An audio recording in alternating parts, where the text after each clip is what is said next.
Eric. Omar. Listen to that dramatic pause right there. See, that is how you raise the tension in the room. And we're naturally going to elevate the temperature because, folks, we do have a monster episode today. Previously, some may ask the question, they may be so bold. How can you top the previous episode? You had the literal Mr. Universe on. And what do we say to that, Eric? I say there are many universes in this multiverse. Yeah. Is what I say. That's but one possibility. And I do want to read a few because, folks, you've taken the time to leave comments, reviews. We also have timestamps. Shout out to our man Kai, so you can't skip ahead. But I will say Sebastian left the comment. What a fire episode. Congrats to Alberto. It was fantastic to see him win and become Mr. Universe, mostly for getting a few words in this podcast. And we need a new merch or a relaunch of the old merch so we can show that we're part of the cult. And so you do not suddenly start advertising for raw liver or shitty supplements. Well, it's just a matter of time, as this person hopefully knows. But also, we tried a hybrid approach in our last episode. So, as you've seen, we've been doing experimentation live on the air with different formats. Dave Tate, we tried inviting a guest and having them speak. You've seen our prior formats where the guests are there to observe us speak. This time, we had Alberto on. And instead of him speaking his own words, Omar read 2 different Instagram posts of his on the air. So it was... They were his words. There were a lot of his words on the episode. Correct. So it was basically having, so there's biographies and autobiographies. This was a narrated biography in the presence of the person. So it was, somewhere between those two, essentially. Yeah, and we're going to find the right combination. Jury's still out. We've been hearing a lot, we hear from the people, the TikTokers, right? It's like, just stick to you guys. Just react. Eric, why did you give up your dancing shoes? And that's a whole other story. I don't want to go too deep into that, just because I feel that could be a whole episode. But Shaky J was another comment someone left. I have to feel this is short for Shaky Jake. If so, I love it. Where the person said first, it was, it's okay, in quotations, to quit lifting. And now it's, don't try to win, aim for 4th place. Obviously, this is an attempt to reduce the competition and retain your spot atop the pyramid. I think I speak for all my fellow TikTokers when I say that I'll continue to combat my shitty 6 out of 10 garage-built fighting robot genetics by whatever means necessary. Hashtag grindset. Come on, these comments, man. It's classic. And also, I do feel like he sniffed me out. This whole thing about motivation and having a healthy relationship with the sport, smokescreen to hopefully just take the gas out of the fuel tanks for all my competitors come 2023, where I will become the title holder because no one else competes. And standing on top of a mountain by myself with no one else on it, it's the only way to live life. Yeah, it's lonely at the top, as we know. We're not at the top, but we can perceive that. We're at the top of our own self-made pyramid. I will say, Eric, I was and I will be ready next year to hamstring anyone. And people have been asking, what is that reference? And that is a direct reference to in antiquity after a battle. So let's say the great Hannibal Barca at the Battle of Cannae, where he did the double envelopment. After you win the battle, what most people don't realize in antiquity, most people are maimed. They're not killed outright. And far fewer people were killed than you would think. But what they would do on the battlefield as they're languishing, they would hamstring people so they couldn't get away. So they'd cut the hamstring, so they would just remain there, and then they'd bleed out, so on and so forth. So what I'm trying to say is that Eric's taking the spiritual approach, so he's basically demotivating them by telling them, is it really worth it? And I'm there for the physical presence, in order to ensure, no matter what, by any means, as that person said, necessary, that one person will stand atop that pyramid. And honestly, even with all my enemies hamstrung, they can still compete in the men's physique class because those board shorts do go down to the knee. So, feel free. Of course, it's a hollow victory winning men's physique because what did you win, really? Yeah. But, I'll be there on the bodybuilding Yeah, I think that's actually what they provide you with. They're gold. Yeah. So you win a $50. I just pissed off like half our clients. It's good. Half my friends, half our clients. That's the biggest controversy. Who would have thought I threaten lethal, non-lethal, but still bodily harm, and then Eric just went one up. He's like, you know what, you guys, how I view you as being worthless. I was gonna say at the very least, I feel like they should get like a $50 like Abercrombie and Fitch like gift card after winning, like just something, some sort of thing that lets them know you're worth it too. Now, I will say, Eric, just to keep this going along swimmingly, because it is, unfortunately, when I took the screenshot, because I'm screen recording this, I can't now access it on my computer where it would be full screen. The title of this 5-star review said, "Great show that addresses the," and then it's NU. I'm going to assume it says nuances. Something. Thank you. It's AYDENISM. October 3rd was the date of the review. I almost never write reviews, but I've been listening to Iron Culture for a couple of months now, and I must say it has become one that I look forward to every week. I love how nuanced and thorough they are at explaining each topic, but they do so in a fresh and entertaining way. I will admit that I used to find their banter really annoying, and it took away from the show, but now I've come to enjoy and appreciate it, and I can't imagine them doing a show without it. Eric. 2 words, and they're a great 2 words: Stockholm syndrome. That's what I have to say about that one. Yeah. You're welcome. I couldn't help but think of Nietzsche when he said, "Be careful when you wrestle with monsters or beasts, you don't become one yourself."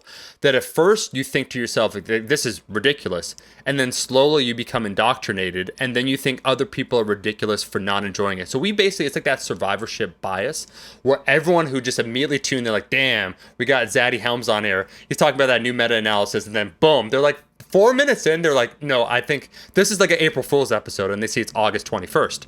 So they jump to another episode, and then it was in 4 minutes. And they're like, okay, who's pranking me, guys? And here we are, right? That's right. So I think, once again, you're welcome. That's pretty much the main comment I have on that. Secondary to Stockholm syndrome. Thank you. And lastly, Eric, because we have our obligatory 10 minutes of banter, because otherwise the banter boys and girls will riot.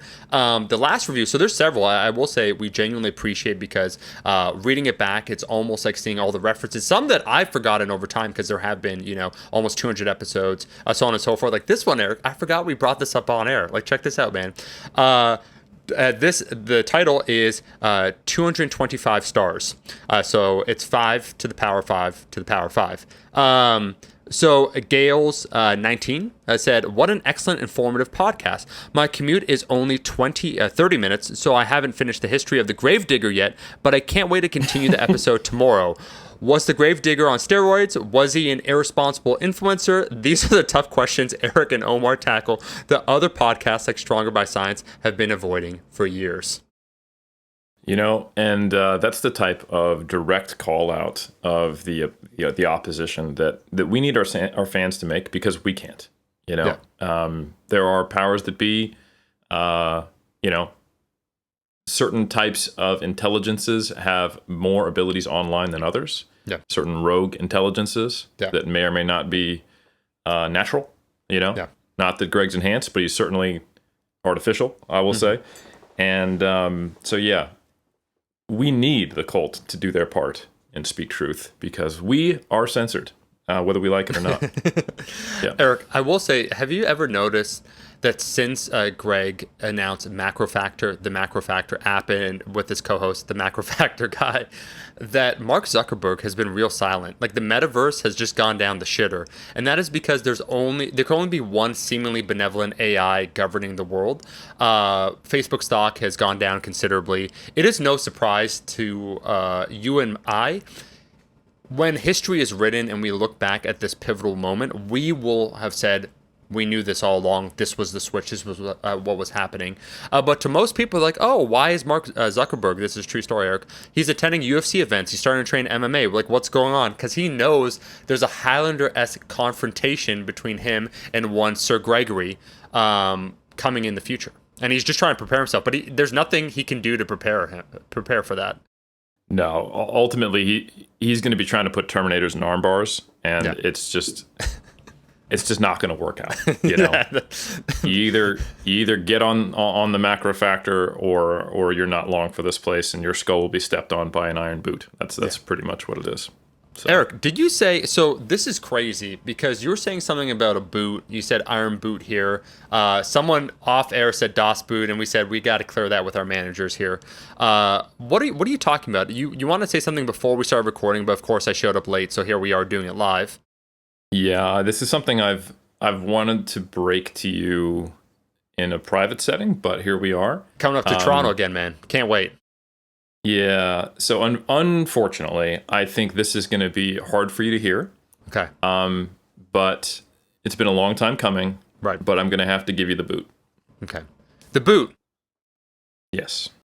Eric, so let me be clear here that when we spoke about the financial situation of the cult, and I said I blew it all on crypto, the great part about crypto is you can just keep betting, and eventually you're going to have a winner. I did throw everyone under the bus. I said, for the love of God, fire Brandon, fire everyone. We could do some sort of Ponzi scheme, some sort of masculinity and crisis tour that we've been promising for a long period of time. And you said, Omar, have you seen what happened to Alex Jones? He now owes $1 billion for the things he said. So I'm going to stop you before you start associating yourself with Alex Jones. I didn't mean fire you. I meant this boot. And the reason I was concerned about bringing it up to you is because it just shows how much dedication I have to training my calves, and I thought that'd be offensive. Oh, so no, we're good. We're good. Oh, okay. No, yeah. I mean, we're just that's a role play, right? We both knew what was going on. Eric, why don't you describe for those, because I took a look, by the way, folks. We still have the 20. Each episode averages on the audio side about 20 to 30,000. So on YouTube, it's like, I don't know, 2, 3. So there's fully 90%.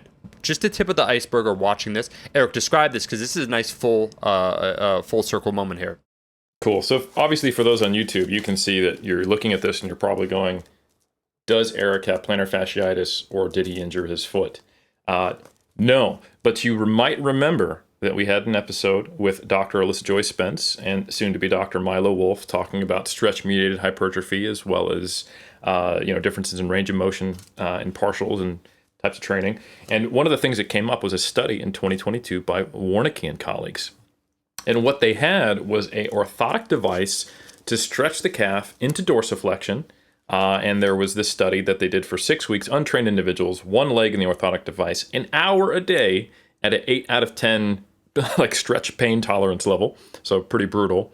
And there was a 15% increase in the muscle thickness of the calf in the leg that was stretched. So, like any good academic, actually, I'm just kidding. It had nothing to do with being an academic. Like any obsessive bodybuilder, I saw this study and I immediately emailed the corresponding author and I said, hey, where did you get that orthotic? I need to get it. I got no response. And nice. I can only assume that my competitors in the WNBF who are trying to get their WNBF pro card, the other amateurs, who know that the only thing stopping me from becoming the best bodybuilder of all time and that there ever will be is a 15% increase in my calves. And they said, they reached out beforehand, poisoned the well, and I couldn't get it. But they couldn't stop me. I was able to find a very cheap alternative on Amazon, which probably won't work as effectively, but I'm sure if I jury rig it with some, backpack buckles, it'll get the job done. So for those on the video, well, audio, you're only going to hear these Velcro straps. ASMR. But enjoy the ASMR. You strap yourself in here, and then you tighten these guys, and you can see here.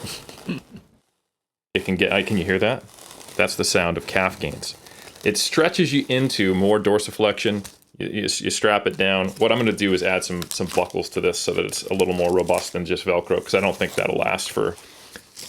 Like the plan is to do it 6 days a week. For an hour. Not quite what they did in Warnke, but I'm not an untrained individual, and I'm also training calves. So this is going to be additive. And we're actually tracking this with ultrasound, folks. So we're doing ultrasound measurements for 4 weeks, once a week. I'm actually working with Dr. Spence on this, as well as some of my other students at AUT. We're going to look at my baseline change or lack of change. I'm not sure. Are my calves growing currently? Doesn't look like it, but hey. And then we're going to look at the pre, mid, and post of using this device 6 days a week for an hour, trying to get a good stretch out of it for 12 weeks to see what we can do with these calves, see if we can make them into cows. So anyway, that's what I meant by bringing on the boot. I did not mean I was going to be firing you from Iron Culture. Although based on some of the things you said, that's not off the table.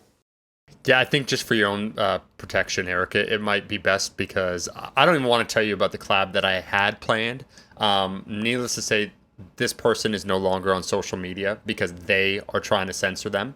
I'll let people figure out who that is. What a beautiful full circle moment in many different ways. One, bringing up that study, you now participating in something that will turn out to be a very interesting case study, but also Milo, shout out to then Milo, progressive overload, the story of Milo carrying a baby calf, turning into a cow, you getting your calves into cows, and also shout out to the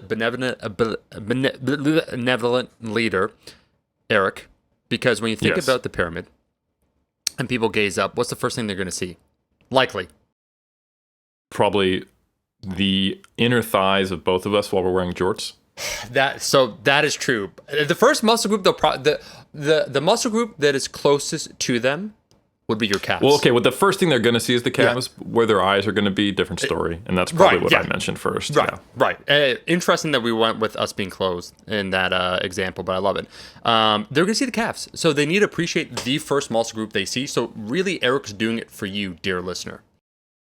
You know, to be honest, this actually went a lot better than I expected. You know, when you think that you're going to break it to your friend that you're going to spend 6 hours per week, which is roughly equivalent to the total amount of time I spend training in a week, you know, which is probably between 6 to 8 hours to my 5 days per week of bodybuilding training, which also includes daily calf training currently, by the way. I'm going all in. That you're going all in on calves, and given his reputation, you think this is going to create some drama and strife. But folks, this is a lesson in psychology. Mm-hmm. Just start with something far worse, when they compare that, they're going to feel a lot better. So Omar started with thinking that he was going to get publicly fired from Iron Culture, and then he found that, my friend's just, a little more into calves than I am. All good. Let me just boost him up. So if let's say your spouse, let's say you want to, go on a vacation and leave them with the chores for 2 weeks, and you didn't plan it beforehand, it's expensive. Start with, I killed your parent. Right. And then when they learn that's not the case, good to go. And honestly, with that strategy, I see nothing that negative that could come from it. It's only going to result in you chilling on the beach, your spouse, doing the chores, and you're crushing it. And no downside there, really. Eric, that's brilliant. That's brilliant. And I'll say I could go on with another example, but I will use this in the future with my audience for the YouTube channel to better inform them. Say, hey, guess what? It's like those YouTubers. I'm dying is the title. And really what they're talking about is they're dying of excitement to share their new shitty product that they want to try and promote. So it's kind of like... I'm dying to sell you fit tea. Yeah. Understood. Yeah. Someone's dying somewhere of something. Like, that is categorically true. And I will say, speaking of which, being men of the people atop the pyramid, I thought it would make sense to do a Q&A today. We have some powerful questions, right? And speaking of YouTube, since coming back, I've gotten some questions. Specifically, I've been showing some of my training. Shout out to Walter Carriazo, my training partner. We're training an afterburn. We're getting those gains. He's training for provincials. He's a 3-time national Canadian champion. And it's illuminating training with him. It reinforces a lot of solid concepts. Shout out to his coach. He's also a fantastic coach in his own right, Austin Ryan. But you'll notice when training with him, as an example, that he will incorporate singles, of course, specificity as it relates to strength. But what do you note, Eric, that all these singles, a lot of them are below RPE 8. So he has more than 2 reps left in reserve. And there was a question, the guy, Max Hardbody, asked the question on my YouTube, because I showed my intro week, right? We spoke about the resurrection, like rebuilding all the different goals. We spoke about this on the cult. But I showed for myself, Eric, same idea, where I would do a single.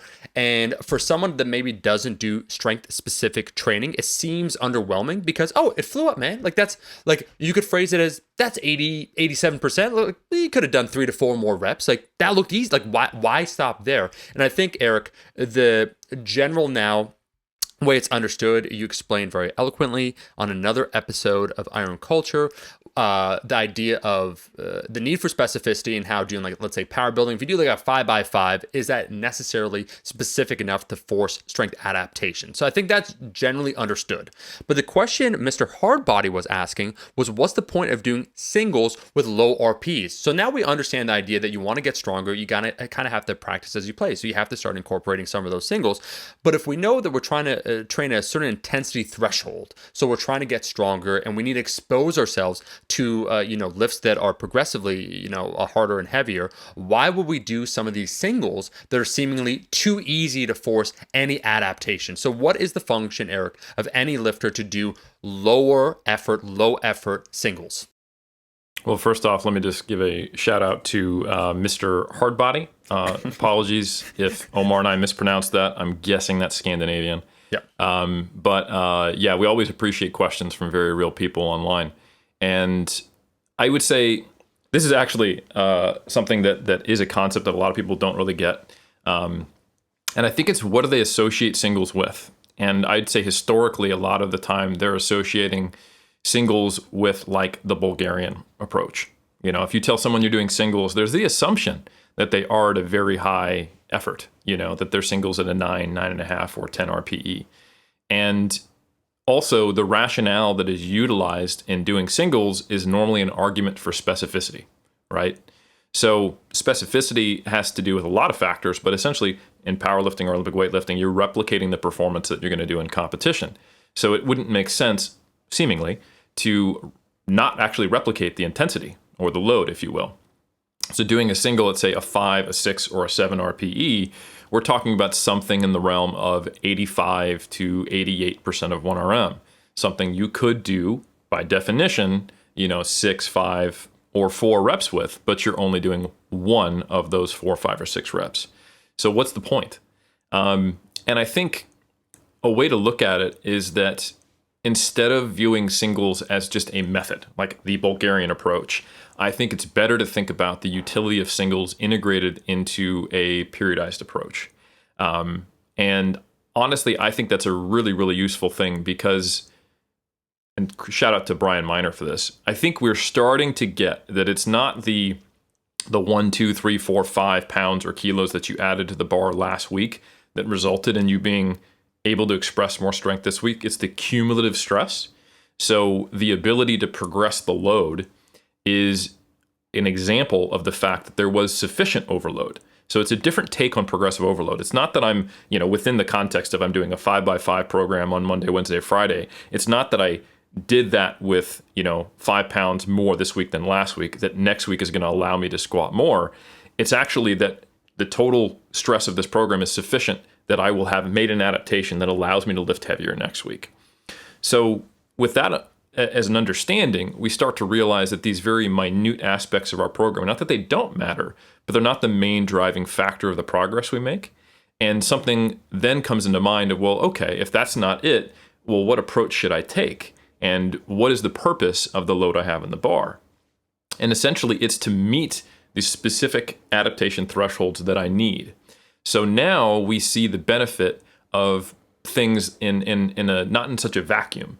And for example, we can see that squatting or benching or deadlifting and doing a single is not just stimulating progress, but it's also a way to monitor our progress.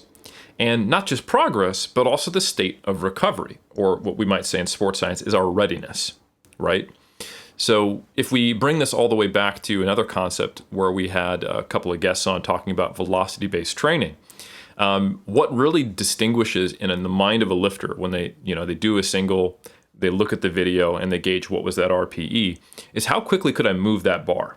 And that is how we visually gauge RPE. That's a large component of it, at least, especially for a single where you're not doing multiple reps to get to failure and you're experiencing cumulative fatigue. It's just how hard was it to move that load? And if you can move 85% of your 1RM and you move it with maximum intent to accelerate the bar, and you can move that at, say, a 0.38 meters per second velocity, you're exerting the same amount of force you would if you were doing a 1RM. And you're And it's certainly still relatively slow in the grand scheme of things. It's relatively heavy in the grand scheme of things. You can only do 5 or 6 reps with this. We would certainly consider, if we were talking outside of the context of singles, with over 80% of 1RM, everyone agrees that's a heavy set. So it is still relevant practice. It's taking away some element of the fatigue that you'd have. And it is a heavy enough single that you can gauge with reasonable accuracy where are my strength levels currently at. So just as an example of how I integrate this into my periodization approaches with a lot of the lifters I work with. Let's say we're 12 weeks out from a meet, and I've decided to break up their program into 3 4-week blocks. And that first 4-week block, we're working a little more on things that we think might contribute to overall muscular hypertrophy, because maybe we have enough time just to get a little bit of that. But honestly, that's something you're working on continually, and it's been maybe months prior to that we've also been working on it. But this is still carrying elements of that. We're still doing a lot of total work. The idea is we're trying to build the capacity for strength, and then we'll get more specific. Fundamental concept of periodization.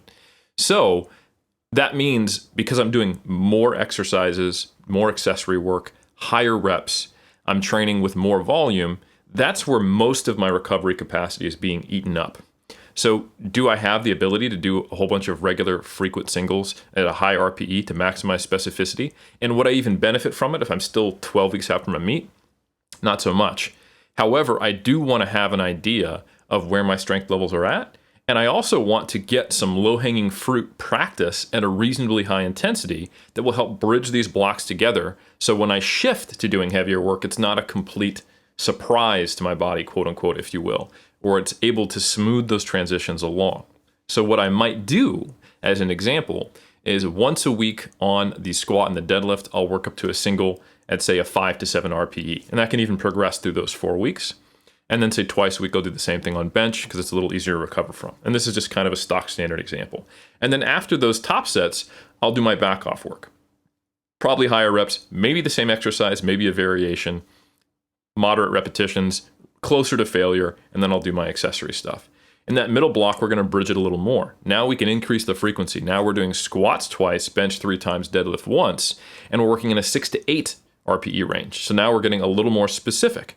The back off sets, the reps go down, the load goes up, and the amount of time spent on accessories goes down a little bit more. And then finally, in the last 4 weeks, now we're training in like a 7 to 9, maybe even a 9.5 or a 10 RPE. We might actually practice a 1RM a few weeks out from the meet. We increase the frequency even more. Now we're doing 2 deadlift singles, 3 squat singles, maybe even 4 bench singles, just depending on the athlete. That's just an example. Your mileage may vary. And now there's far less time spent on accessories. If there are accessories, they're more specific. The back off sets are looking more like top sets in other programs. They're doubles and triples. They're not crazy high RPE, but we're spending a lot more time, quote unquote, practicing the lifts and being more specific and not worrying too much about accumulating a lot of volume and generating fatigue and being close to failure on higher rep sets. So with that setup, you're thinking, well, okay, explain to me how this monitors strength. Well, the beauty of having an athlete who can train in this way means that they are familiarized with the RPE scale, they're a competitive power lifter, they're relatively experienced, and that means, based on the experience I can tell you as a coach and as a lifter and as someone who researches RPE, if you look at the data, at these high loads and these moderately high RPEs, I would say, 6 or higher, people are going to be pretty on point with their RPE scores, maybe off by 1. And what we'll get is this constant measure of an estimated 1RM. Because you can say, okay, if I did a single at a 6 RPE, what is that? That's my 5 RM. So I can just plug that value with 5 reps into a 1RM calculator, and I can have an ongoing estimate. Even if it's a little less accurate in that first block compared to that last block where I'm doing singles at a 7, 8, 9, or 10 RPE versus, say, a 5, 6, or 7 RPE, there's still a good way of just kind of keeping my finger on the pulse of where is my strength at, and then I can see how it bridges between blocks, whether what we're doing is working, and it allows you to call audibles throughout. So I think that is a great way to give someone reasonably heavy load exposure and have them going through the process of thinking about all of this is driving towards a single. Every session starts with me working up to a single. It may not be an intimidating single, but I can think about my 2-step walkout, my Valsalva, making sure my belt's tight, wearing the right sleeves, wearing the right shoes, thinking about depth, rather than getting through my 8 reps of squats, which is often just hard. I think it creates a little more intentionality while still controlling for that fatigue, and it doesn't add too much time to your training. And like I said, it monitors, it does drive strength a little bit, and it certainly bridges those transitions between blocks that are sometimes too dissimilar in traditional periodization approaches that make it a little harder to actually, quote unquote, translate each of those blocks into a summated performance on game day. Eric, that was straight fire. I'm going to say that I emphatically love what you just said. We should put that at the front of the episode. That should be its own damn thing, because I think you perfectly explained that. Two things, just to say in addition, is 100%, like the way that Walter describes it, he'll call it a diagnostic, a certain threshold. And oftentimes with a lot of these singles, they're predictive in terms of what your performance is on that day. And I think I have a question coming up for you about this, about in particular advanced athletes, because I would put forth that it seems like a good portion of advanced athletes incorporate more lower RP. So here I'm defining anything less than like an 8 or a 9, so more like our 6s and 7s that we're talking about, in order to be predictive and then also adaptive. Because I think the other thing that maybe someone who hasn't been training for strength for a while, or maybe hasn't really practiced this skill, is that there's like a range that you might have on a day, and you're trying to figure out what is that threshold, where am I at?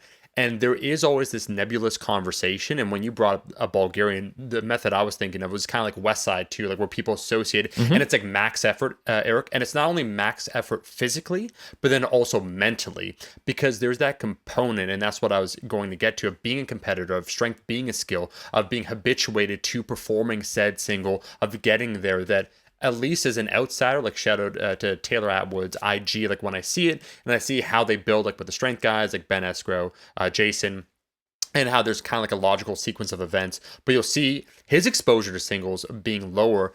That to me, Eric, it almost seems like it might become even more important, this exposure, as one advances in training age and then training skill, because in an absolute sense, something like a 700-pound deadlift or 800-pound deadlift, well, it is the same percentage of your 1 rep max. It's like saying, okay, you play music right now, you play guitar, play Smoke on the Water, something very simple. That's an RP 10 for you, because you just picked up it's hard for you to coordinate, you're really trying.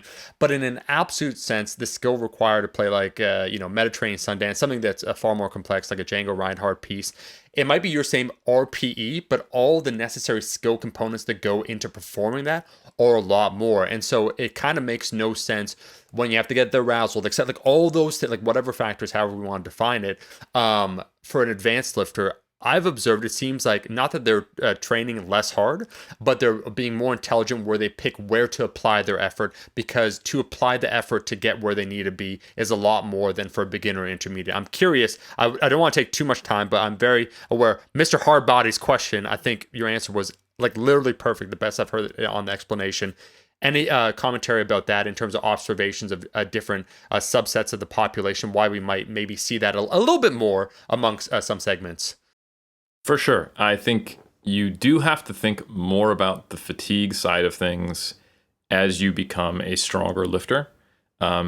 Because like if you have the experience of working with athletes who are very, very strong for their body weight, you start to notice that something might be a 6 RPE in terms of proximity to failure, but that a way it affects their fatigue and recovery in a session is disproportionate. And it's probably because of the absolute load, right? And this is an effective experience in being stronger and just having what it takes to be a very, very high level lifter.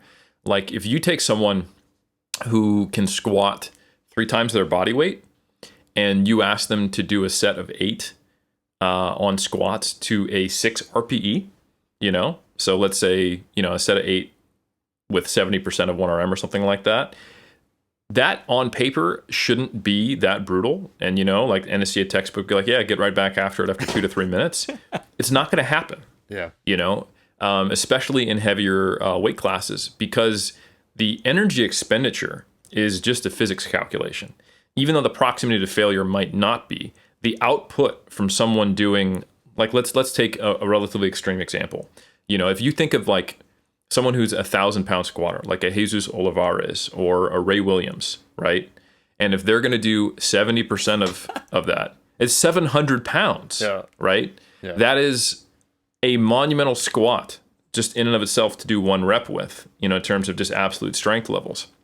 Doing 8 reps with 700 pounds, if you just think of the physics and the math on that, also they're moving their body mass, which these are typically relatively big people, that is a huge energy sink. And there's no way they're going to be ready to come back from that after 2 minutes or 3 minutes. And it can feel like, even though they can do 3 or 4 more reps, it's going to feel like a higher RPE because it's now tapping into a different, it's creating fatigue from different mechanisms, But the first time you're training and you do, 8 reps with 70% of your 1RM, unless you've been training 6 months and you got a 225 squat and you weigh 225 pounds as an example. We'll just, take an example of a male, that is just, it's just not going to feel hard. You might be thinking more about the technical performance and just trying to get yourself coordinated. But yeah, we have these issues with higher level lifters where you have to control the fatigue side of it a little more because every unit of the absolute load is much higher. And each one of those sessions is more important and has to have a specific purpose because the threshold for adaptation is higher. So you have to be more strategic and you have to think about fatigue because you can easily put someone in a hole. Like just kind of going into the gym and winging it, which is how many lifters can get with just a reasonable amount of specificity up to the intermediate state. You've got a future, let's say 57 kilo, female lifter, and she's just like, I'm going to work up to a single and then do, 3x8 afterwards. And that's just kind of what I do all the time. And then I just taper. That's fine. But once that 57 kilo lifter is now moving from a 100 kilo squat to say 150 kilo squat, all of a sudden that approach can keep them in the hole and they won't understand why they aren't progressing. And they're training always in a fatigue state. And now injury happens more frequently.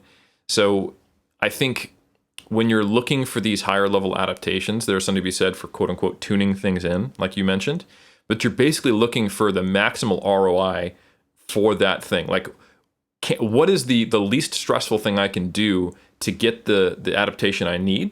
And it's not for the same reason that someone with only 2 hours per week to train would do it. Like I've talked about it before, I would take a low volume, mostly machines, train to failure approach for someone who wanted to change their body composition, who was not interested in lifting.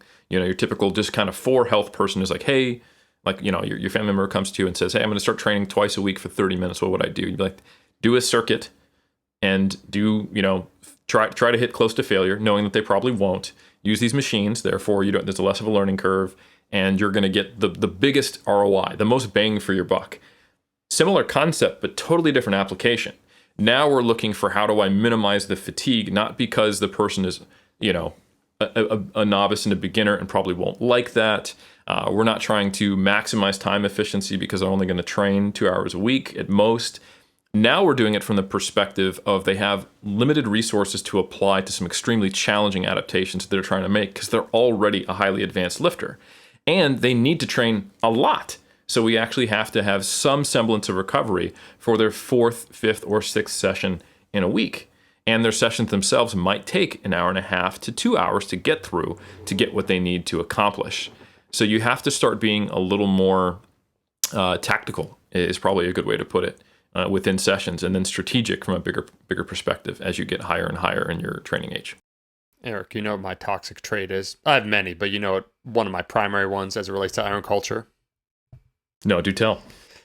I could derail this whole thing because there's several rabbit holes I want to go down, but I'll just say I'm going to bracket this because we're at like basically the halfway point. There was another fire question. I will say, like, on air, I think you did a fantastic job answering that. There's a lot to explore, and I think because you explained it very well, the value of it, and also what you observe, and then how one would even set it up at various points, or like incorporating it, like when you're off season or far out from a competition. I'm gonna go forward, however.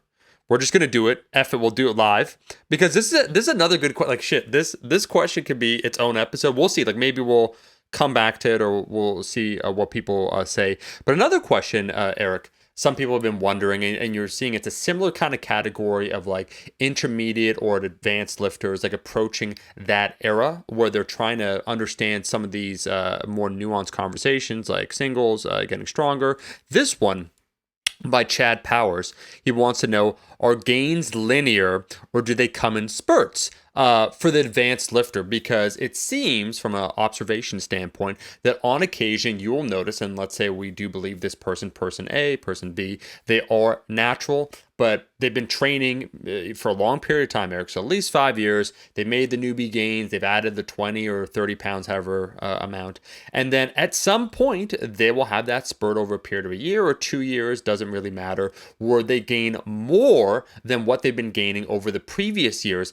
And seemingly, because you are an advanced lifter, you have the requisite knowledge. So you have the basic knowledge necessary, like your macros, roughly they should be caloric surplus, training at a certain threshold, things that we've been talking about. So it's not a knowledge gap. Is it like what is actually going on? Like how does it typically work then for someone, accumulating muscle mass? Is it more linear? Can it happen in spurts? What are we observing here? And in particular for the advanced lifter, because I actually want to throw out the window, Eric, the kind of intermediate lifter that wasn't really training right. Maybe they weren't in a good training environment. They didn't really know what training hard, like to be serious for a second, was. Like they thought it was an RP8, but like guess what? That was RP5. All those things. Let's assume it's someone that has put in some time, but they're getting non-linear gains. It seems like. What's going on here, man? This is a great question, and shout out to Mr. Powers. That's probably I think a French last name, so I'm sure it's pronounced a little bit differently. But that's not the part of Canada that Omar's from. So you're just gonna have to forgive us on that one. But so to answer that question, could it be Miss Powers? What was the first name? Chad. Now it could. Okay, Chad. Okay, if it's French Chad, though, yeah, it could. That could be. That could be a. Yeah, it's true. So, if we've misgendered you, I'm actually seriously, I greatly apologize. But Chad Powers, I think ultimately you're just gonna have to forgive us. We're just Western lads, and we don't know how to deal with the international audience that I'm really surprised we've garnered. So anyway. To answer the question, I think honestly it's a really good question, and I can tell from experience, from coaching, and just kind of observing trends that gains do make you feel like they're linear for two reasons. Is one, culturally they're presented that way. Like how many times have you read the article of novices gain this amount? Like even my books, I present it that way. Typically it's like there's thresholds, and you could put on this much muscle in this time frame. Like you've seen the ones like natural lifters, they can put on 20 pounds in their first year, then 10 pounds, and it's like this always divide by 2 kind of thing, and then by 5 years, you're just scraping away kind of approach, and it's presented in a linear fashion. And I think the experience for the biggest chunk of your early training career is relatively linear. You go from being able, like, let's assuming you're doing enough right to progress. Most people experience that they're making increases in whatever their kind of goal target is. If it's strength, they're getting stronger on like a session to session or week to week basis for a long time. And then the magnitude of those just kind of slows down, but it's still on that same time course. And if they do a good job of kind of matching their, like the realistic expectations of what they can make with their programming, then it looks linear for a long time. And then it gets to this point where it's like, maybe every couple weeks I'm starting to see progress. And like you try to push the envelope a little bit, you can't make it happen. And you start to kind of have that quote unquote intermediate experience, right? And you just kind of have to accept a slower rate of gains. But they are still linear for the majority of people through the early quarter or third of their lifting career, if we're talking about the first like 10 years. Let's just leave it at that. I'd say for the first couple of years, for most people doing it right, they're going to have a relatively linear experience that it just, the rate of adaptation slows, but it still seems relatively linear. So I think those two factors create this perception that is the norm, for one.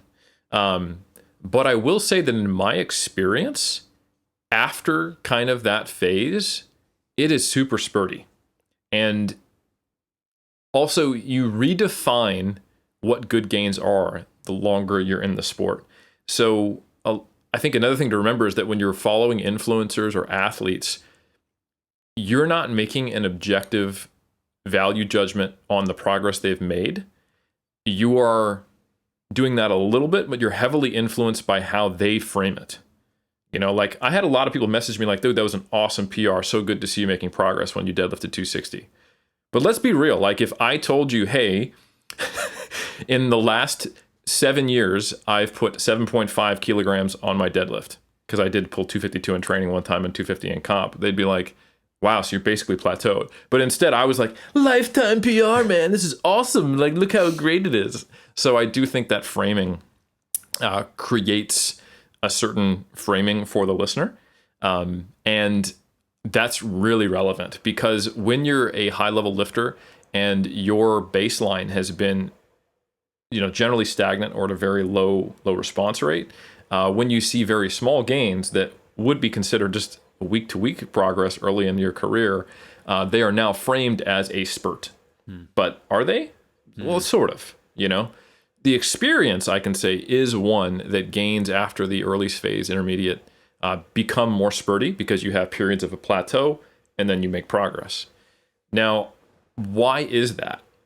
I think it is largely mediated by the fact that as you move from the intermediate phase, which is marked by the acceptance of a slower rate of progress, but not too dissimilar approaches, to the advanced phase, where now you are kind of just kicking the can down the road and trying not to assess, like you're trying to manage expectations, but still put in a lot of work, hoping that you'll see progress. And now you're extending the time frame by which you observe progress over. So there's more potential for you to be wasting time.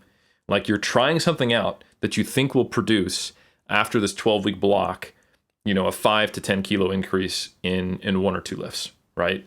And the success or failure of that look pretty similar on a day-to-day basis, So it's challenging to know whether things are going in the right direction. So you can spend multiple 12-week periods up to 6 months, a year, where you don't really know if you're making progress. And I think because of that can not only be discouraging, but it's very easy to get kind of set in your ways as an advanced lifter. You're kind of repeating the same process. It's certainly sufficient to maintain your current adaptations, and maybe you're making a few rep, advances here or there, or your methods of coping with being an advanced lifter are both helpful and counterproductive. So sometimes you need to kind of have this rigid, criteria and a rubric of, am I making progress or not for my goals? And you also need to go, well, my 1RM hasn't gone up, but my relationship with, lifting has improved. And at least I'm adding some reps to my accessories.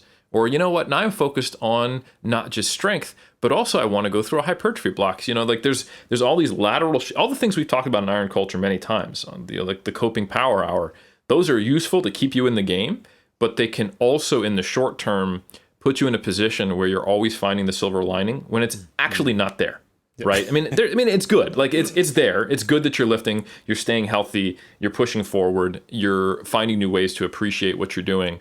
And maybe, that's totally fine. But if ultimately your goal is to get stronger or bigger or whatever, and that's not occurring, you need to also have a relatively harsh understanding of when that is or isn't occurring. And what often happens is an advanced lifter will go through maybe a year or two where they just kind of have this realization. It's I really haven't improved, And then the question is, well, why? And typically you see this summation of frustration and then putting together dots, and they're thinking about it, hopefully, and they're trying to figure out what do I need to do?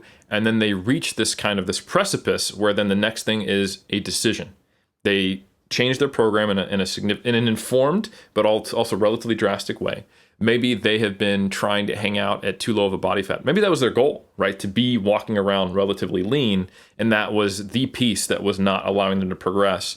And they decide, that's the thing I'm going to change. And then they kind of get this seemingly snowball of gains. So they go on the first bulk that they've done in 3 years, or they finally change their program to be something that better aligns with their needs, or they just weren't working hard enough or doing enough, and they were kind of conserving their energy and getting to the point where they're ready to commit to a full year of training hard.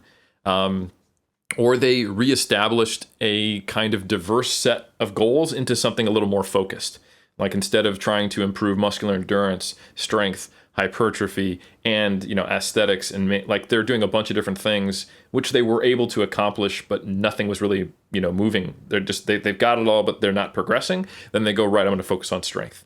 They let their abs go away. They let their rep performance go down. And now they're doing singles again. They're actually doing the big three, more than once per week, et cetera, et cetera.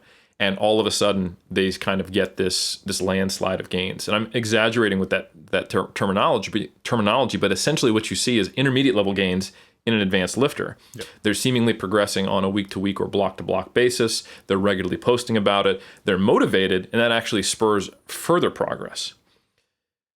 Now, the one speculative thing I will say, Omar, is I don't think that is the only thing that explains it. I think there's probably some physiological interactions that are actually going on there as well.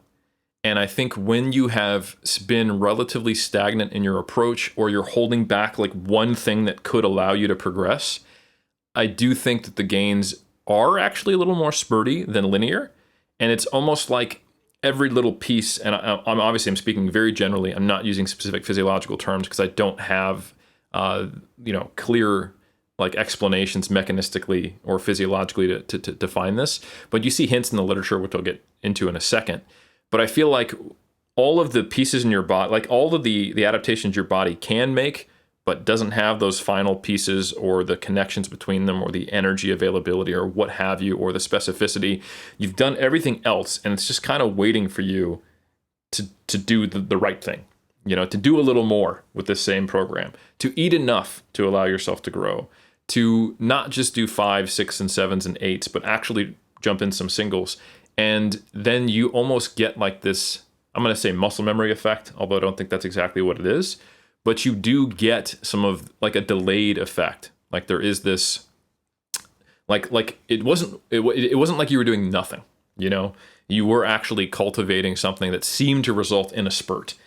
That's the only way I can explain some of it, because sometimes you do see these spurts that are not completely related to those psychological or situational or logistical reasons, at least not apparently. And you see echoes of this in the research. There's a study where they observed like delayed hypertrophy in a group of powerlifters who were doing, I want to say, like just one or two or a couple sessions a week of like high rep front squats with BFR. It's the one that you actually replicated with Jeff, where you wanted to kill yourself, where you tried to kill yourself with front squats. Yeah. But an interesting thing, and I don't know if it's that exact same study, but one of the studies that came out of that research group, they observed this like massive increase in type 1 fiber growth in this group of powerlifters. And I don't think anyone should take that to heart as to mean like, oh, high rep training causes that or blah, blah, blah, blah.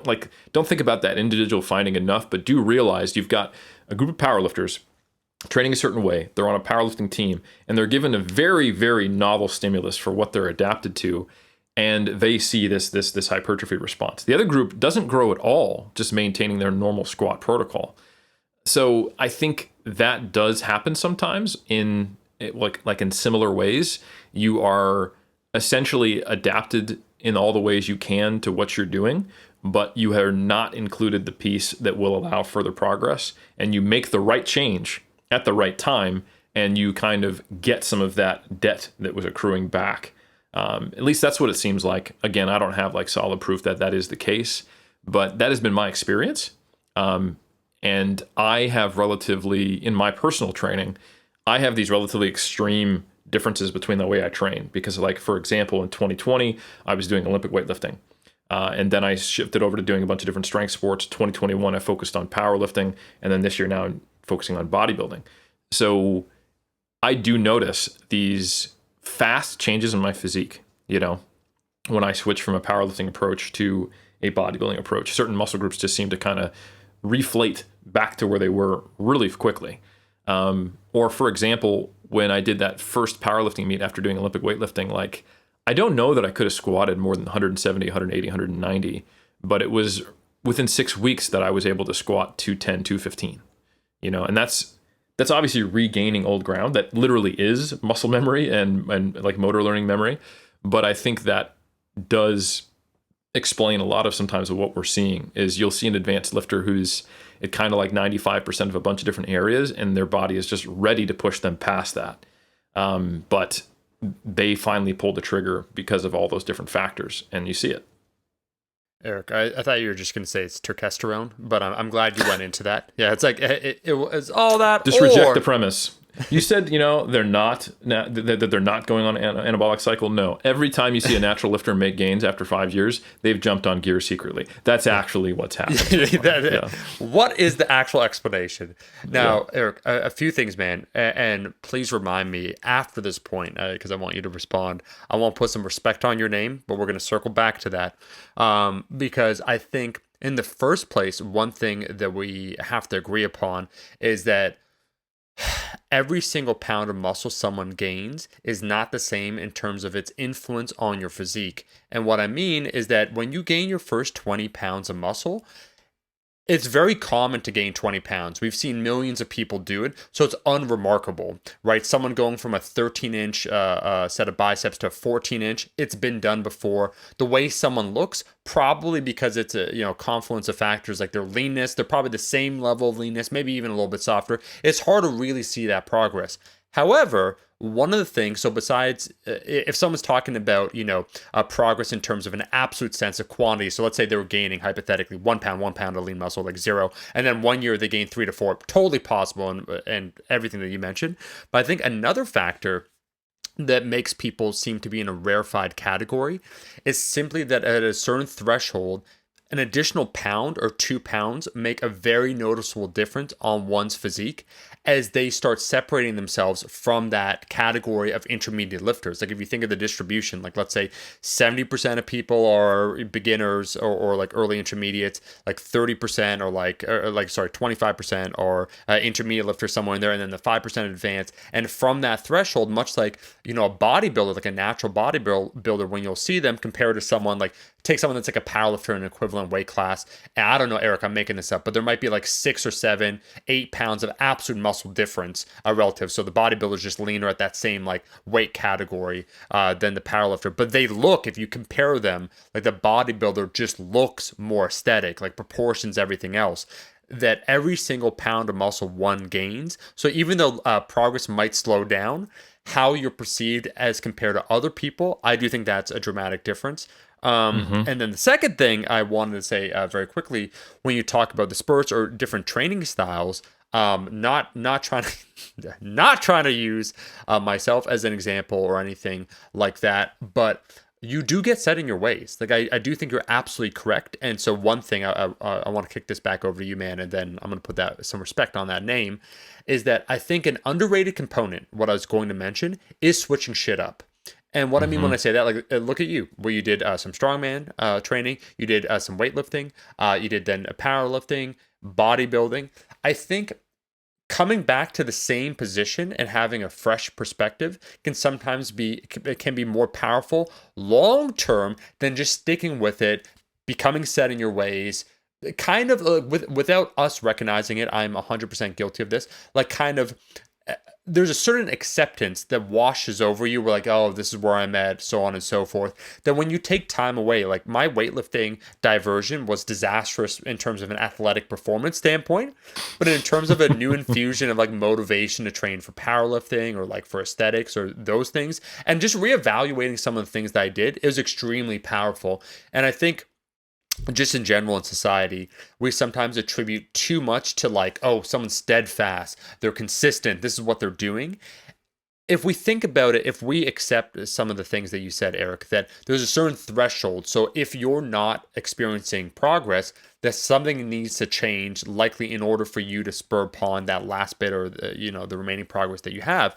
And so the opportunity cost of you, sticking with what you're doing. So basically, if you're not changing it up, you're probably going to be in the same position. Probably, like maybe not. Maybe we're not evaluating things or measuring them correctly. Or B, taking a sidestep elsewhere, doing side quests, and then coming back, what's the opportunity cost if you're probably going to remain in that same position? Because guess what? You've plateaued for a long enough period of time where like it's hard to evaluate. Sometimes that fresh perspective and that a newfound, reinvigorated motivation or everything else or approach, and that's what I want to get to after, like your influence on my training can make a dramatic difference. So I've, from seeing other lifters and so forth, I've seen it from a strength standpoint, like that's different entirely. necessarily, but someone seemingly, Eric, thinking that they're in a category. So they're, I'm this type of lifter. This is my coefficient. This is where I settled upon. It's like, oh, wait a second, exposure this, that, like the singles that we're talking about. And they see non-linear progress when it comes to the strength numbers. Absolutely. And also from a physique standpoint. So I want to kick it over to you. And then I want to come back to that whole, the conversation about how one trains and some of those stones left unturned, so to speak. Well said. And I think you brought up a couple really good points. Is one, there are certain inflection points where you get like yucky enough, and it just, even though it was a small change, it was a important change. Yeah. And now all of a sudden you're evaluated differently and disproportionately by your peers and even yourself. Yep. I kind of mentioned that to Berto. Like, he did some really successful, what I would call like weak point training during his off season, and his physique, I think, was on another level in terms of just the overall balance of it. And when you really kind of dissect what was it that made the sum greater than its parts, it was him bringing up certain spots in his body, like, creating more back width, which, improved his front relaxed, which is what you spend the most time in. So you got evaluated as, oh man, his waist looks smaller, his delts look broader, he looks just, better. And I think that is an example of that. And that does happen in many other ways. And then I think it's amplified by social media, right? So that's one thing. And yeah, I think the other stuff you said is just extra nuance and, like kind of conferring those same sentiments that I made, and which I appreciate. And I do think there are, like, I don't think we can lay it all at the feet of the timing of motivation and change in expectations and readiness psychologically to come together. I do think there are probably some physiological things going on. So like advanced lifters are able to hold on to a higher, like lower end threshold. And if like more theoretically and than speaking specifically, if there are certain bottlenecks to your performance that might require you to do something reasonably different, but there's the opportunity cost of, in your head at least, of, oh, if I go get that, I'll lose what I have. You don't lose quite as much as you think. And if you're able to get it and then come back, and those were lower hanging fruit, then those things coming together can result in like the moment. And now your body actually seems to respond. I was trying to express some sentiments about some studies earlier, and I knew that I butchered them, and I did. I actually combined two studies by the same author into one and misrepresented them both, which was great. So apologies to Bjornson and colleagues. They actually have two studies that came out, one in 2019, I think it was its final publication date, and the other one that was online in 2019. I don't think it's reached its final one. But anyway, the first one originally was online in 2018. Delayed myonuclear addition, myofiber hypertrophy, and increases in strength with high frequency, low load blood flow restricted training to volitional failure. I remember the BFR part. I remember the delayed hypertrophy, but then I combined it with the second study, which is type 1 muscle fiber hypertrophy after blood flow restricted training in powerlifters, which is the one that you kind of did in the gym. So the first one, it was actually 13 untrained individuals doing leg extensions with BFR. This is the one where they actually showed delayed hypertrophy. And they had these 2 week-long blocks of training, or they might even been shorter than that. But they did training either daily or twice a day during these blocks of doing BFR leg extension training. And they took time off between the 2 blocks of training and then afterwards. And they actually observed decreases in hypertrophy initially. Like these individuals just hammered themselves to the point where it was too much. Like if you take an untrained person, you go, guess what? You're doing leg extensions every day for 3 days and then twice a day for a couple days after that to failure using blood flow restriction. They actually saw some decreases in hypertrophy initially. They took time off. They did it again. The second time they had the repeated bout effect. There wasn't quite as much muscle damage, and they actually did respond well to that second block. But the point where they responded the most, I think it was like 10 days after the second block of training, after doing nothing, they hit their highest level of hypertrophy. So that is to some degree evidence to the idea that there are mechanisms in place physiologically that if you provide a stimulus to your body, but it can't recover from it right now, it's not like just you totally missed it. I'm not saying it's optimal. I'm not saying this is the way you should do it. Don't all just start overreaching now. But there's evidence to support the idea that if you're given a stimulus that you can't quite recover from now, you may still benefit later once that recovery does come. And I think that's a similar concept to what I was saying, where if you have laid all of the groundwork except the key piece to kind of quote unquote unlock the puzzle or allow gains to happen, and that does come, you may see this kind of delayed quote unquote super compensation. So that's a pretty cool study if people want to check that out. And the other one, it's interesting, but it's more about the specific adaptation, and that was in powerlifters, the type 1 muscle fiber hypertrophy after blood flow restricted training. And they basically just took their normal training, and then in one group on a couple days, they just did a little bit of BFR front squats. And when you look at what they were doing relative to what they were previously doing and the amount of changes you saw in one group, it's a similar concept, but less about overall hypertrophy, but more about specific fiber type adaptation, which you don't normally see. But the idea is, again, going back to that concept that more often than not, advanced athletes have cornered a very niche market, if you will. And then just being able to hold on to enough of that and just slightly deviating, and all of a sudden they're able to kind of add on some new gains that at a rate that you would think would only be possible in other populations, or lesser trained populations. So anyway, those two studies, both by the same author, by Bjornson and colleagues, definitely check them out. They're pretty cool. And they've both been reviewed in mass, to shamelessly plug ourselves. But anyway, I think they're really interesting because they get us out of this mindset that it's only like what is happening right now, that there are mechanisms of memory to the type of stresses that have been applied to your body, and that adaptation can occur in a delayed fashion, which I think is kind of interesting, because sometimes when we lean too much on things empirically, and this is kind of going back to that conversation of empiricism versus rationalism, where we had the mass team on, I think if you go too heavy into empiricism and you don't think about like, okay, theoretically, how could humans be here today if we didn't have some ability to adapt to things in the less than ideal environment where we don't have the recovery? Would we have survived to this day? You know, if the selection pressures to a tribe during the winter, you know, obviously you're not going to be able to be in a very good state of recovery.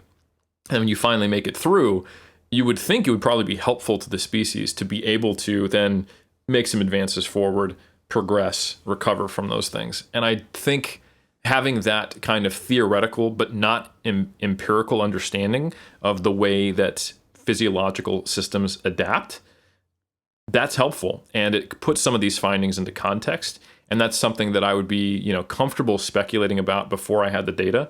And now I think we do have some data on that based on Bjornson. But if you took a purely empiricist approach and you didn't have access or weren't aware of these studies, or let's say an alternative universe where they weren't out, you might just go, well, we have no data to believe that. You know, there's a stimulus, you adapt. If you miss the window, you don't provide enough food or whatever, you're just screwed, you know?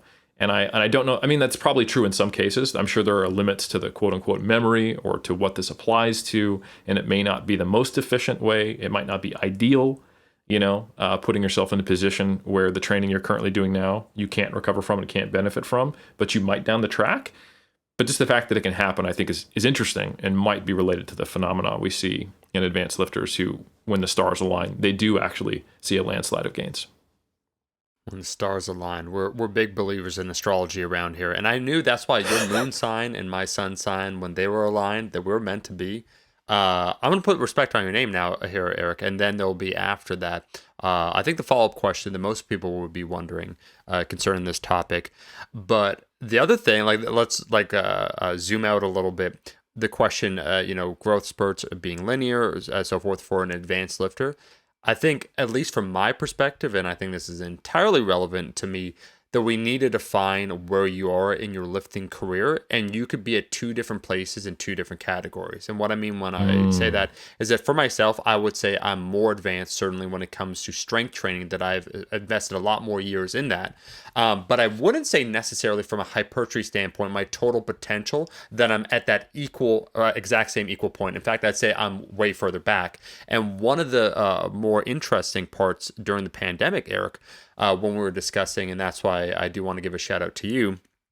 I love how, and that one of the things I will say, not about like the noble natties, but just in general with the community, and that's why it seems sometimes like, wow, what is this, like a mixtape where you just shout out like all like this is a collab, like here are the people, whereas like God, like you guys just keep shouting out these people. It's because you want to be very careful what you attribute something to, or who influence you, because I do think sometimes influencers in general like to exist in a vacuum where it's like this is my idea that I somehow came up with. I read this textbook. It's like things build upon one another, the interactions, like me doing, 200 episodes with you, me reading mass, like, oh my God, like, how many issues have had a dramatic impact on the way I think about training, obviously, right? And so I just find that always interesting when people present something where it's like some sort of epiphany that they had that weighs it's a causal chain that occurs for them to have a sense of understanding of what's going on. When we were discussing, Eric, that's why, to the point,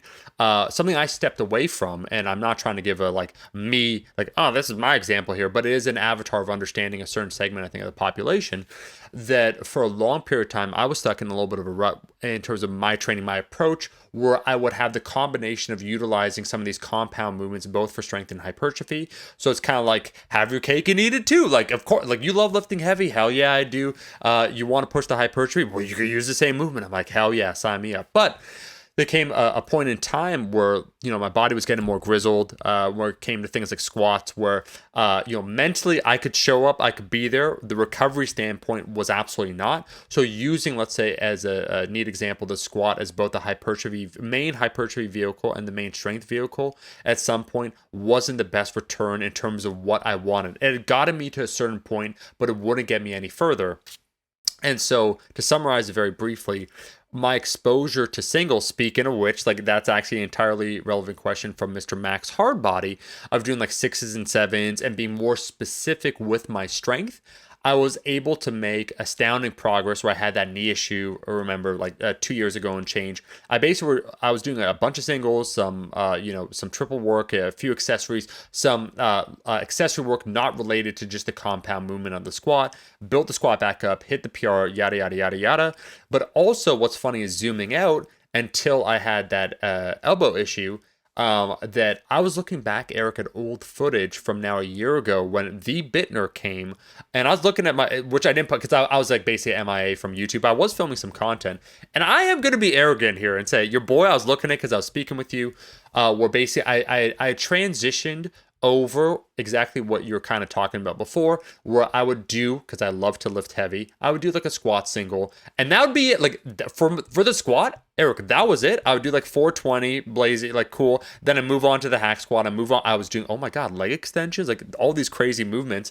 So I was still keeping my strength base at a relative standpoint, which was solid, but the movement choice selection was as such that I could do a certain proximity to failure, a certain training quality, so not only volume, but actually the quality of the sets, recover so the body wouldn't feel achy, banged up, all those sorts of things. And what do you know it, I didn't document any of this because I wasn't on YouTube, but like 12, 16 weeks of that. I have footage, like, I'm coming back to this now, but I have footage, Eric, where it's like, it's not just that transient change in, like, the amount of fluid being stored in the muscles or what have you.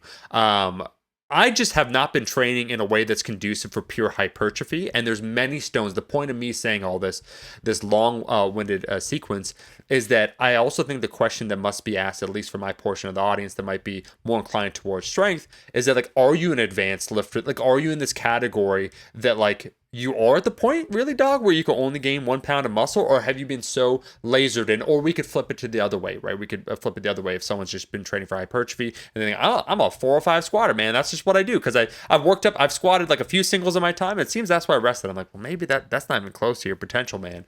But I do think that's an interesting question, and what excites me for the future, and this is where I'll pause, is that it seems like it's not just, this isn't the coping power hour, but it really does seem, because I like, the proof was in the photos. Like, I took a look back at it, honestly, Eric. I was looking at footage and I was like, what? We were at that point. Like, it makes you excited, man. Like, I do think you have to ask that like basic first question, like, are you at this point where, like, you're at the end of the road, or were you really, like, it's not only reframing but reevaluating the whole damn thing? I tell you what, Omar, that was a very elegant way of actually still just doing the basic bitch influencer virtue signaling. That's actually all I heard, because you started with what you said. Yep. So first, great points, which I'm obligated contractually to say, and I hope people did listen and blah, blah, blah. But the first thing you said was, I'm pretty strong, but I haven't maximized hypertrophy. So you basically said, if I tried, I could be huge. That's what you started with. And then you moved later into it, directly contradicting yourself. You said I'm going to be arrogant for a second. I looked at these pictures back when I was training somebody, but I didn't put it online because, I was taking a break from I'm just being Mental real. health break. But I did look huge, in case you were wondering. But I didn't need to put it out there for people to see. It was just for me. And you also name dropped Jessica Bittner, so you were. So there I was training with the strongest, power lifter, heaviest deadlift in IPF history, and just looking amazing.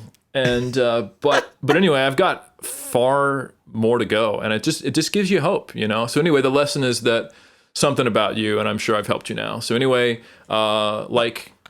click subscribe, 5-star ratings, and I'll catch you on my next reel. That's basically what I heard. Eric, I love that. No, man, I love that. Oh man, no, it's what I'd say. So now we go into the cope hour where like we bring it all the way down, and it's like so relative to my own physique in terms of the way that I was evaluating it. I would say like let's say in terms of my own potential, like if I'm rating myself strength, let's say I'm like 9 out of 10 on the I don't know, right? It's like for hypertrophy, I'm at the 8 on the destination, so it's a little further back, but they're still there. And this is Eric. Let me not get too sad then, where it's like you need to believe. It's like because the flip side is that Omar knows, and I'm speaking in third person now, that there's not much left to get. So he has to frame it kind of like honestly, shout out to Greg Knuckles, who I loved when I was training with him. It's not a false sense of optimism, but he has like this can-do attitude. I genuinely love it because it's like, well, we're just going to see what happens. We're not going to kind of color the situation, the expectations. Like, well, Eric, I typically, when I work up to 450, it starts feeling like a grind. Like, can I actually do 500? We'll just wait and see. Like, I actually think I feel good today. Like, who knows? Like, the warm-ups aren't going to tell anything. Is that from my standpoint, it's like, dog, you literally gained no muscles. Like, all the change was your perception. But let the boy dream, because from the dream could be the possibility, and then inevitably what happens from that, you become disgruntled, and then you revert back to coming up with your alternative account on YouTube where you never show your face and you just claim everyone else is enhanced. So that's my fallback. So like there's many different pathways that we're going here. It's going to be interesting to see what happens. The world is your oyster to decide what direction you want to take. But I think in all seriousness, I do think a really important piece to this, as much as I was like, hey, there's some physiological evidence that there could be delayed, specific and global hypertrophy compensation. That's what I sound like too after I got my PhD. I have to deliberately try to sound like with this more baritone normal voice, because if I don't pay attention, I just revert right back to that. But no, in all seriousness, even though I was kind of focusing on the physiology, I do think a huge component of this is psychological, but it's really difficult to tell what is the chicken or the egg. But ultimately, it doesn't matter, because if the psychological piece is not there, it's just not going to happen. So what do I mean by that? I mean that, like you said, it's not a false sense of optimism, but I do think you have to maintain a mentality where you're open to being able to make more progress.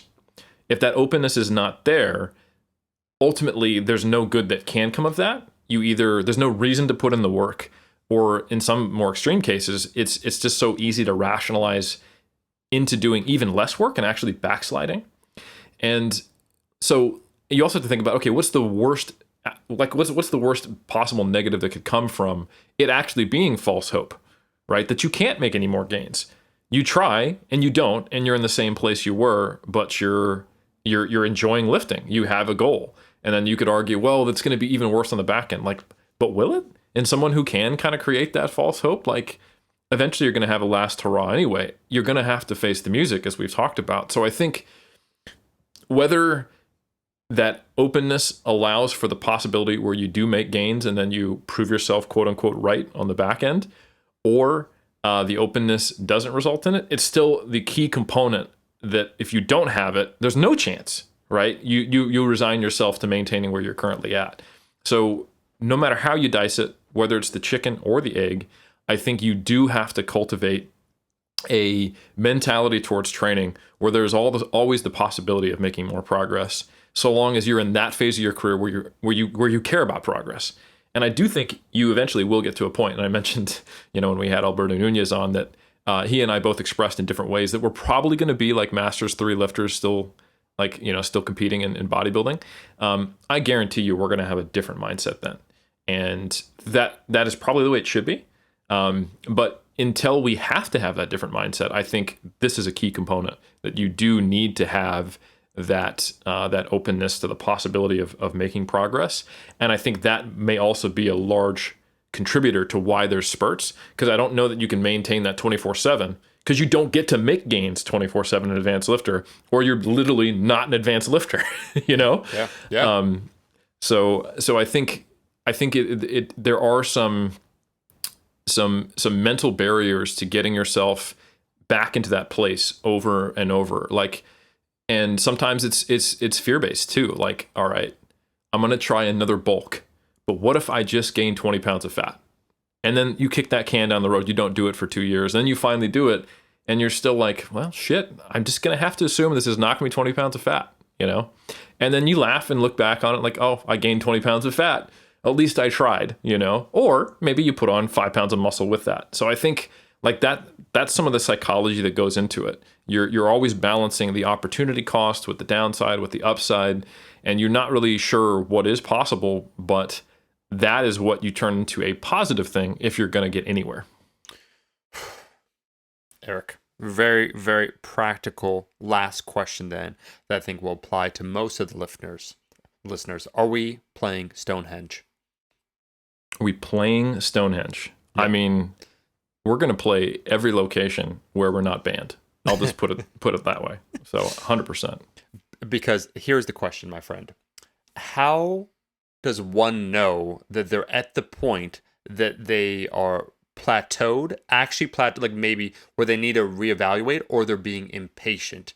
Because there is that threshold for a lifter where, because it's so hard to quantify if you're making progress or not, sometimes progress is masked as a plateau. So especially with all of us, like the more subjective nature of aesthetics, so when you're trying to evaluate yourself, it's like hard to evaluate your body fat, and like does gains take forever. At what point, Eric, should you start having that come to Jesus conversation? Like, should I be changing things up, or am I just impatient? Like, what does that look like then for the average listener now wondering whether they're going to be going outside suddenly, like just overturning any rock? Like, what does that look like? How does one do that calculation? This is a tough one, because I think when you listen to the voices online, you can get conflicting statements, like program hopping, for example. That is kind of the assumption by the frustrated coach or online content creator. Like that's the punching bag to why people don't make gains, because we have this negativity bias. Like, and I've done this where I put out some programs, right, as examples in the Muscle and Strength Pyramid, or people can listen to my content or read my content and get an idea of how to train. And then, I get a ton of people who are just like, been making great gains. It's awesome. Yay. Like, give me props. And I'm like, sweet, hit like, and then get off the social media platform. But when I get the person who's like, haven't been able to progress, what do you recommend? That stands out to me. And you do a couple of things with the gymnastics mentally when you see that. There's the first one, you can be like, well, but are you plateaued? And I think sometimes, too often, people make the assumption that they're just impatient, which, don't get me wrong, happens a lot. Impatience is a really human trait that we all express in one way or another at different times in our lives. But of course, there is a point where you have to look up and be like, all right, I've been following the same program for 6 months. I haven't adjusted anything. I've been doing it right, and all my other ducks are in a row, and I'm not progressing. So that must exist. We have to acknowledge that. That's everything that we've been talking about up until this point, right? That's a thing, and sometimes you get a spurt afterwards. But I think it's very challenging to diagnose when is that happening with the type of, like, in my experience, unless I'm their coach, it's almost impossible for me to tell, are you simply making slower gains than you want and you have unrealistic expectations? Or are you actually doing everything right, but you're not making progress, so therefore something has to change? So the best kind of universal answer I can apply to this is basically a flow chart that I have in my books, that is the diagnostic tools that one would use to investigate this. And it's imperfect because, like I said, I can only really tell this when I've been working with someone as a coach, because there is so many things that go into it. People adapt at different rates, right? So we can say, hey, novices gain muscle or are able to make progress in the gym on a session to session, a week to week basis. Intermediates every couple weeks or every block. Advanced lifters anything longer than that. And that's a decent heuristic. But I mean, think about what that means if your potential is a 1,000 pound squat or a 300 pound squat. Those relative changes and what that looks like when someone's an advanced lifter versus an intermediate or a novice are going to be worlds apart. So it is very difficult to assess. So typically kind of the flow chart I make is, one, are you actually plateaued? And that is the first step, is just assessing, am I actually plateaued? And I think a decent rubric for gauging this is putting yourself into those categories. Like, all right, am I a novice and am I an intermediate or am I an advanced lifter? And that means that when I've got all my ducks in a row, which is a huge assumption and another issue with this, what would I expect to happen or what has been happening, you know? And if you're someone who is relatively new to the game as well, but that's not always the case. I mean, how many people just do the same thing for years and are basically a perpetual intermediate? But if you are not progressing at all, that's an easy one to assess. And I would say if nothing has happened in 4 months, your numbers are exactly the same, then that's probably a true plateau. Outside of that, if you can accurately gauge whether you're a novice or an intermediate, you can accelerate this assessment process. Like if you've only been lifting for, let's say, 3 to 6 months, legitimately did not lift before that, and you're not progressing and it's been a month, probably something needs to change, right? And if you've only been lifting for, let's say, 1 to 2 years and nothing has happened in, let's say, 2 months in terms of any performance improvement, I'm talking adding a rep, I'm talking adding 5 pounds, and I do mean that like that minimal, then yeah, you're probably plateaued. But then the next step of that flow chart is, well, okay, do we actually need to jump ship and change your program? Well, let's assess some other things like, are you getting sufficient sleep? Are you actually consuming sufficient energy? Are you actually dieting right now? Or are you in kind of a perpetual on and off dieted state? What does your chronic energy availability look like? Are you consuming a significant enough protein that we think that's not the barrier? You know, like at least 1.2 grams per kg or something like that. And I'm allowing some imperfections here. Like if I'm talking to a bodybuilder, I'm like, hey, at least 1.6 grams per kg, get at least 7 hours of sleep a day. You know, make sure that you potentially are doing cut and bulk cycles if you're at that point and you are a competitor. Maybe not be necessary in other cases. Are you actually able to gauge proximity to failure accurately? You know, show a video of your lifting to some, like a more experienced training partner and say, okay, I thought I had 3 more in the tank. What do you think? You know, is my technical skill, am I consistently actually able to lift properly? Do I know how to move? Like those are the big tick boxes I have. And once those are all in order and you're plateaued, then you go, well, now I have to assess recovery. So it's kind of this multi-step process. Am I plateaued? Have I got all my ducks in a row? And then the next question is, am I recovering?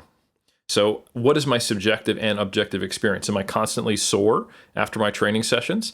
Does my performance actually fluctuate down sometimes? Or is it just relatively stagnant? It doesn't change a whole lot. I don't get sore and I'm not mentally fatigued by training and not bored of it, because that can happen when you're not plateauing either, not stimulated by it, but you dread it a little bit. You really have to get yourself into the right mindset to get through these training sessions or training blocks. Do you find that you have to do deloads relatively frequently? If those second set of things describe you and your performance does fluctuate and fluctuate down here and there, then it might be that you're simply doing too much. And the next step is to take an approach that reduces the overall stress. But if you're just kind of coasting through training, it doesn't feel hard, and you're not progressing, and you got all your other ducks in a row, then it might be that you need to do more. And that's ultimately what that comes to is this a time to increase training stress or decrease training stress? If I'm plateaued, first step, which is a big if, do I have all my ducks in a row, which is also a nuanced, tick box, because I'm not going to ask your non-competitor that they must get 7 hours of sleep a night and they have to eat 1.6 grams per kg of protein. You can certainly get by with those things not being optimal and still make progress, and it could be something. So where you want to be on that degree of optimal ticking of those boxes depends on your goals. But getting those in order certainly sometimes can be the barrier to progress. Some of those bigger ticket items like energy availability, for example. And then from there, am I recovered? And that's when you finally get to, what do I do? And if you are recovering and you're not progressing and all your boxes are ticked, you got to do something a little harder. But if you're not recovering, you got to do something a little easier. So it is relatively straightforward, but there's just so many traps to get stuck in along each one of those ways where you misassess if you are actually plateaued, and ticking all of those boxes is actually a much bigger ask for some people than you might anticipate. So I think that is how you have to go through it on an individual basis, and it's probably good to engage with someone who is a little more objective as you do so, because some of those things are hard to self-assess.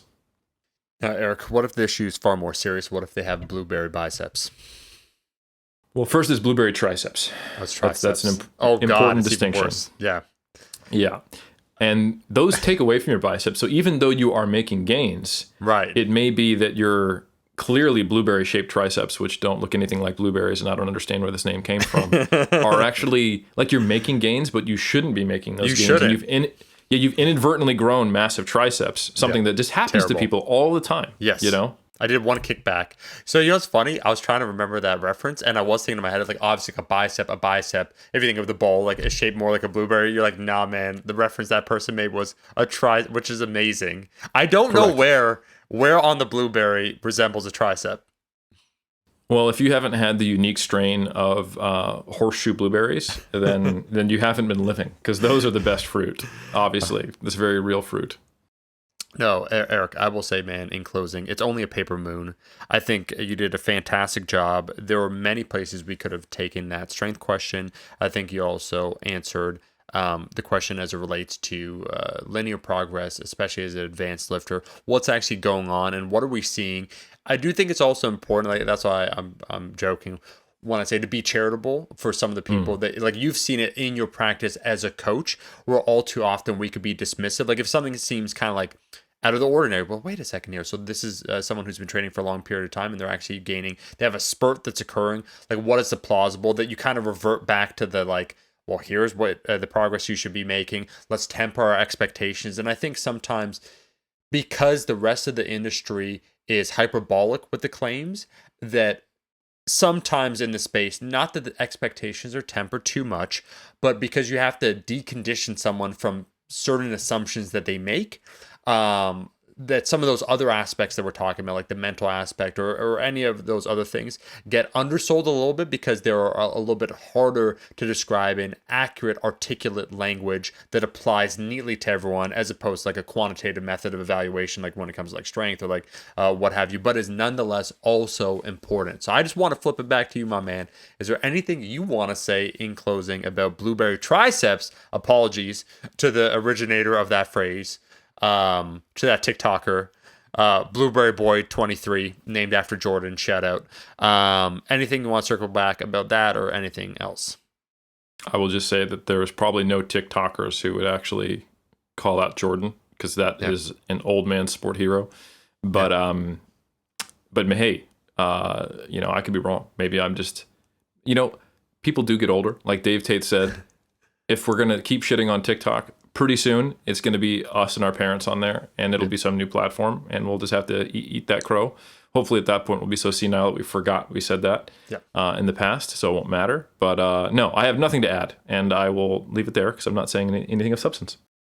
Just stop, Eric. Just stop. I want to thank everyone for listening to another monster episode of Iron Culture. And I do want to say that we really appreciate all the comments, the reviews, and so forth, interacting from a parasocial standpoint, where we're taking the comments and we're reading it and we're using, once again, that as a general example of you, the listener, not talking actually. We never address anyone specifically, okay? It's the general. Even when we're reading a review, that review is a representation of a portion of the cult. That way we can't get sued, because then it's not inflammatory language to a specific person. It's like, yeah, they said, like Omar said, he was going to hamstring competitors of Eric. That is a very vague term. There was no thinly veiled threat to a specific individual, right? Like that's how it works. But you go ahead and leave a rating and review. And I'm tired of these five. I'm just going to say it, Eric. I'm going to say something bold here. Maybe we need to be the shock jocks that we were before. Yeah, I said it. I'm tired of these 5-star reviews. They're too flowery with their compliments, and it makes me uneasy because I'm wondering when the other shoe is going to drop. Folks, I want the other shoe to drop. Go ahead and leave a review. let the boot drop, and we'll read them. And we want to say we appreciate everyone for listening to that episode. To this episode, we'll catch you every single Monday from now until the end of time.